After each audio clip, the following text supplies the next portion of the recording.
Good morning, HopePointe. Happy Sunday. Last Sunday, we were talking about Joseph and some of the things he went through during his life and with his brothers, and how God really redeemed his story.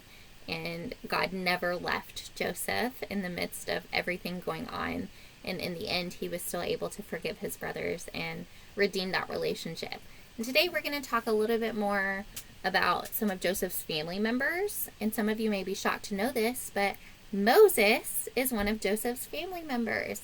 Now, Joseph had already passed away, but all of his children had had more children, and they had a huge family that lived in Egypt.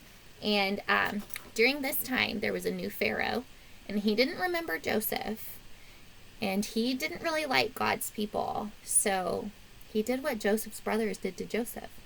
He made them slaves. And so during that time, all of God's people, Moses included, cry out to God and say, God, please remember the promise that you gave us, that you would free us, that we would not have to sit under a Pharaoh, that we would not have to be slaves. And God did remember his promise. And so one day, Moses was out in the field looking after some sheep, and he saw this burning bush.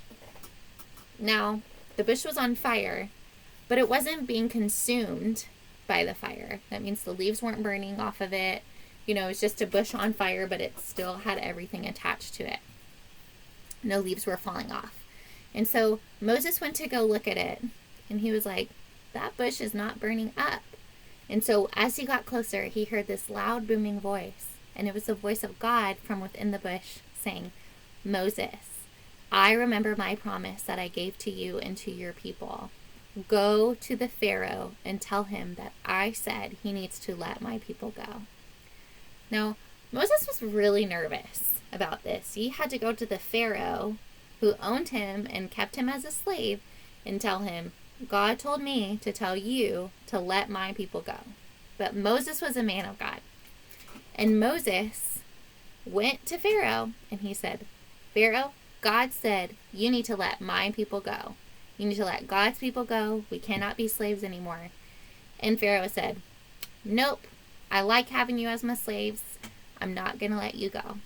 And Moses told him, all right, well, as long as you don't obey God, bad things will happen.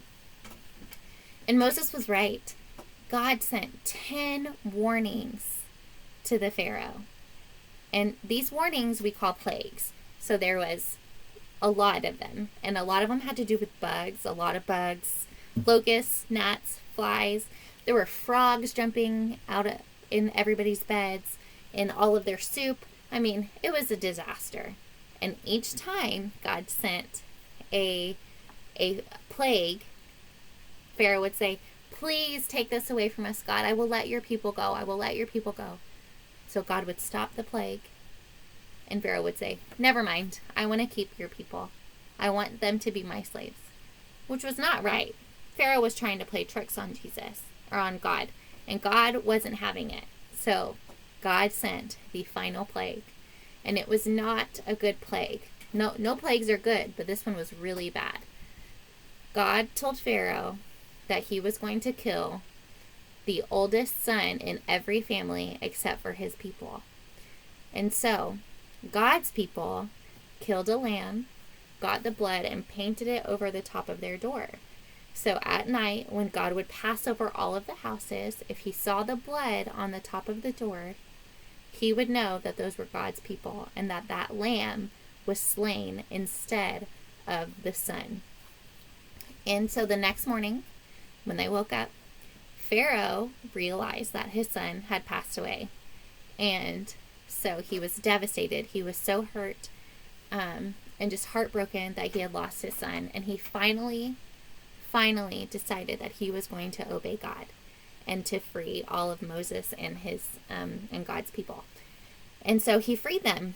Yay! Moses and his people were free. And even though it took a lot of terrible things to happen, God had promised that he would free them, and he did.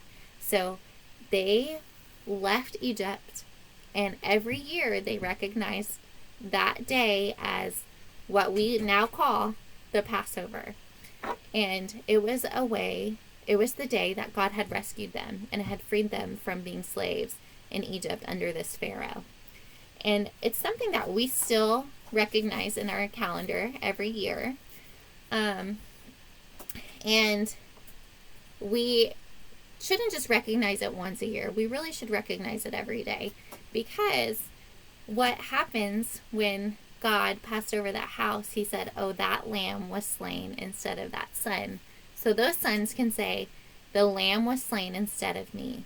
And we as Christians can say, Jesus was slain instead of me. Jesus died instead of me.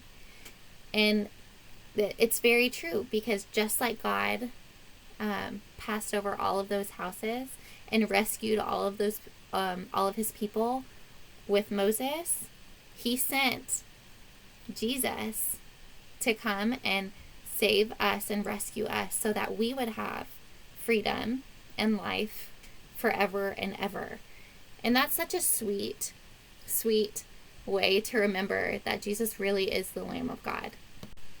And so as we remember that Jesus is the Lamb of God, we have a memory verse to learn.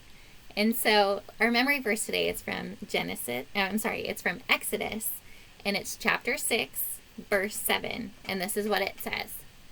God said, I will take you as my own people, and I will be your God. And let's try it again.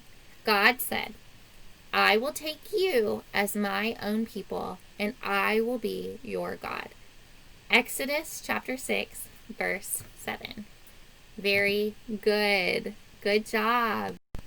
Okay, parents, I have a coloring sheet attached to the email, and I have a handout with a game and the memory verse attached as well. And so you can work on that with our sweet kids all week long. And we really hope to see you guys soon. We understand taking the necessary precautions. Please don't hesitate to reach out if you need anything. We're praying blessings and health and safety over all of you. And I can't wait to see you guys again soon. We love you all. Bye.